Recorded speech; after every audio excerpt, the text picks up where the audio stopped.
Chen isn't talking, but we found blueprints in his car, not just for this building. There are 5 other research facilities marked. It's a test run, Sarah realized, her heart sinking. He's proving it works here before targeting bigger facilities. She remembered Chen's words about having the power to stop anyone's heart through quantum connection. How long before the field reaches critical level? Peter checked the readings. Based on the current growth rate, less than 2 hours. After that, anyone in the building could be affected. Elizabeth was already moving, grabbing equipment from various cabinets. We need to find those transmitters, but we can't just turn them off. A sudden shutdown could cause a quantum backlash. The energy has to be dispersed slowly. They split up to search the labs Chen had visited. Sarah found the first transmitter hidden behind a rack of servers. It was humming softly, a small blue light pulsing in sync with the building's power supply. "Got one!" she called out. "But how do we safely shut it down?" "Wait!" Peter's voice came through her radio. "I found something in Dr. Wilson's encrypted files. The night he died, he was working on a safety protocol for quantum field collapse. He must have known something like this could happen." Elizabeth's voice crackled through next. "The files, Peter. Can you open them?" "Yes." But Peter paused. "There's something else. Dr. Wilson left a video message. You all need to see this." They gathered around Peter's laptop as he played the file. Dr. Wilson's tired face filled the screen. "If you're watching this, I'm probably dead. What we discovered, it goes deeper than quantum physics. Chen isn't working alone. There's a group, they call themselves the Quantum Initiative. They've infiltrated research facilities worldwide. Chen's brother found out, tried to stop them. That's why." The video cut off abruptly. Sarah's phone buzzed again. Rodriguez had sent a photo of a document found in Chen's car, a list of names. Her blood ran cold as she read them. Leading scientists, government officials, even military commanders, all potential targets. "The transmitters are just the beginning," Elizabeth whispered. "They're building a network. Once it's established, they could target anyone, anywhere." A deep rumble shook the building. Warning lights flashed as the quantum field surged. Sarah's smartwatch began beeping erratically again. They didn't have much time left to stop what Chen had started, but as Sarah looked at the list of names again, she realized they weren't just fighting to save the people in this building.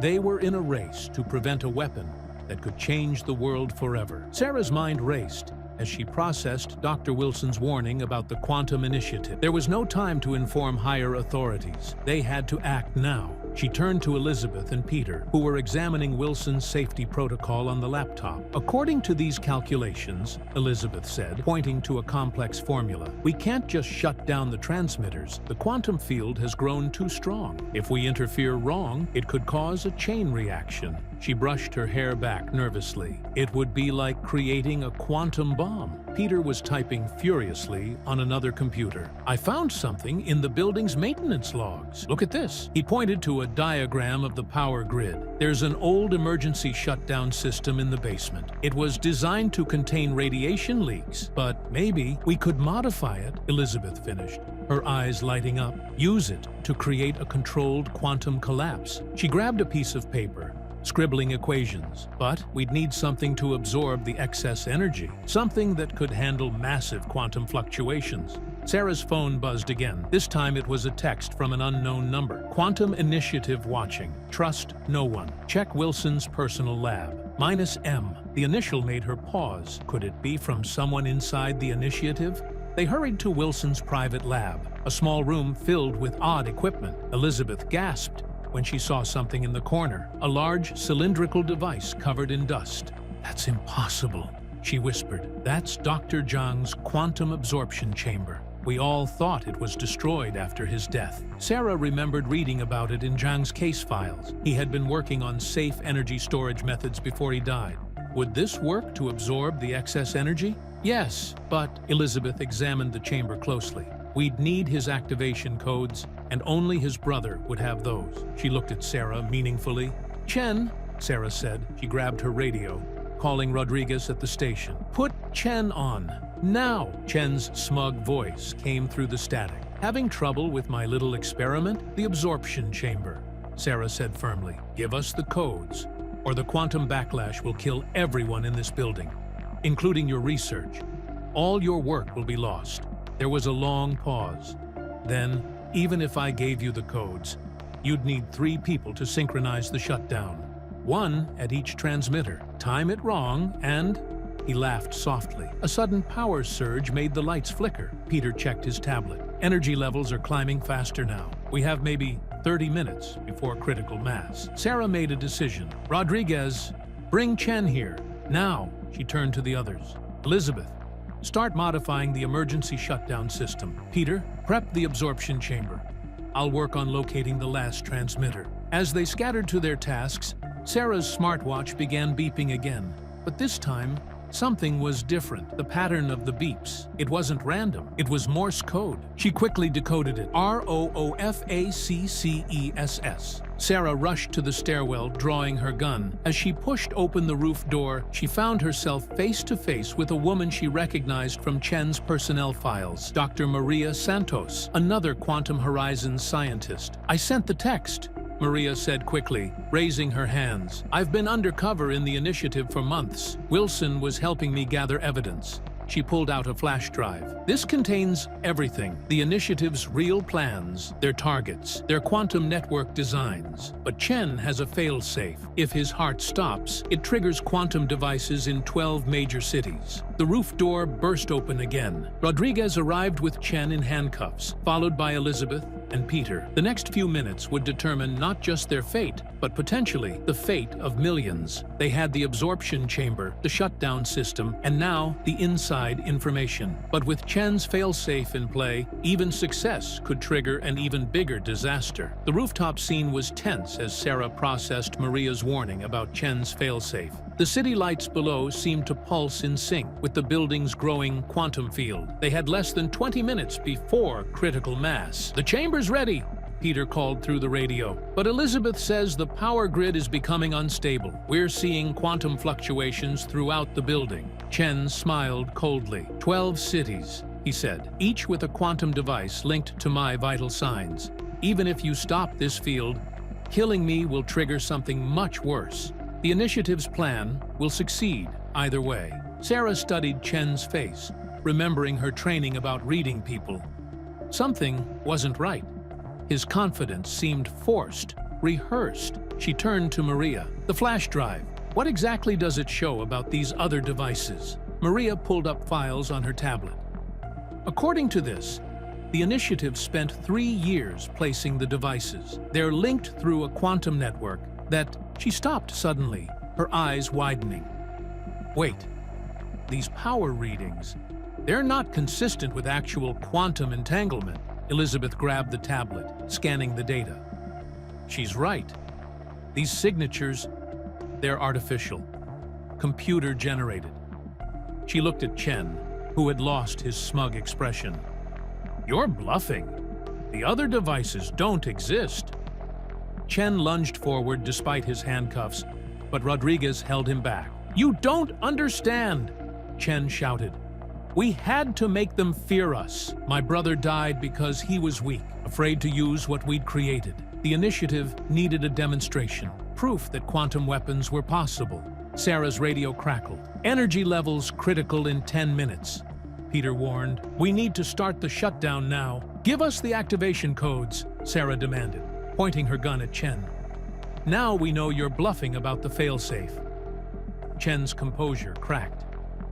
4719 Theta Omega, he spat. But you'll never synchronize the shutdown in time. The field is too unstable. Elizabeth was already running back inside, speaking rapidly into her radio. Peter, input those codes into the absorption chamber. Maria, help me with the emergency shutdown system. Sarah, we need you at the third transmitter. They split up, racing against time. Sarah found the last transmitter hidden in an electrical room. Her smartwatch showed quantum readings going crazy. Through her radio, she heard Elizabeth coordinating their efforts. On my mark, Elizabeth's voice crackled. The shutdown has to be simultaneous. If we're off by even a second, the backlash could be catastrophic. Sarah positioned herself by the transmitter's control panel, hands hovering over the keys. She could hear Peter and Elizabeth counting down in her earpiece. The quantum field was now visible. A slight shimmer in the air, like heat waves rising from hot pavement. 3, 2, 1. Sarah entered the shutdown sequence. For a moment, Nothing happened. Then the air itself seemed to vibrate. A high-pitched whine filled the building as the quantum field began to collapse. Her smartwatch went haywire, then dead. "The chamber!" Peter's voice shouted through the static. "It's not absorbing energy fast enough. The field is becoming unstable." Through the chaos, Sarah remembered something from Dr. Wilson's video. Something about resonance frequencies. She grabbed her radio. "Elizabeth, we need to modify the chamber's frequency to match the field's collapse rate." "Already on it," Elizabeth replied. "But the controls are locked. We need a second set of codes." The building shook violently. Sarah ran toward the basement, knowing they had only moments before everything they'd worked to prevent would happen anyway. But as she rounded the corner, she saw something that made her stop in her tracks. A figure stepping out of the shadows, holding what looked like an old quantum key card. "Looking for this?" the figure asked, stepping into the light. Sarah couldn't believe her eyes. It was someone they'd never suspected, someone who'd been watching everything unfold from the beginning. And suddenly, the true nature of the Quantum Initiative began to make terrible sense. "Dr. Nash?" Sarah's voice was barely a whisper. Elizabeth Nash stood before her, holding the quantum key card, a cold smile on her face that Sarah had never seen before. The building trembled again as the quantum field continued its chaotic collapse. Through her radio, Sarah could hear Peter struggling with the absorption chamber controls. Elizabeth, the real Elizabeth, called out frantically, "Where's that second code? We have less than 2 minutes."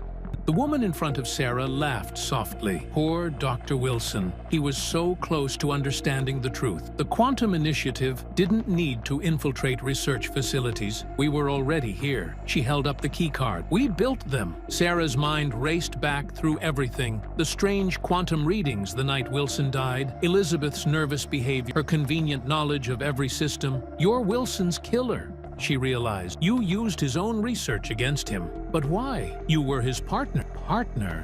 Nash sneered. "I was his mentor. I developed the quantum entanglement theory 20 years ago, but the scientific community called it impossible, dangerous. They buried my work." Her eyes gleamed with a fanatic light. "Chen and his brother were just pawns. We needed their research to perfect the delivery system. And now," she gestured at the shimmering air around them, "now, they'll all see I was right." The radio crackled again. "1 minute to critical mass," Peter shouted. "The chamber's overloading." Nash raised her hand, revealing a small quantum scanner like Chen's. "Such a shame about the accident in the physics lab," she said. "A tragic equipment malfunction that killed everyone involved. But it will prove quantum weapons are real. My life's work will finally be recognized." Sarah's chest tightened as she felt the scanner's effect. But through the pain, she noticed something. Nash's own hand was shaking. The quantum field was affecting her too. "You didn't perfect it, did you?" Sarah gasped. "You can't control who it targets. That's why Wilson had to die. He discovered the fatal flaw." Nash's confident smile faltered. Above them, the lights exploded in a shower of sparks. The quantum field was reaching critical mass, and even Nash couldn't stop it now. But Sarah had one last card to play. As her vision began to blur, she pressed a button on her radio, not to transmit, but to play back a recording.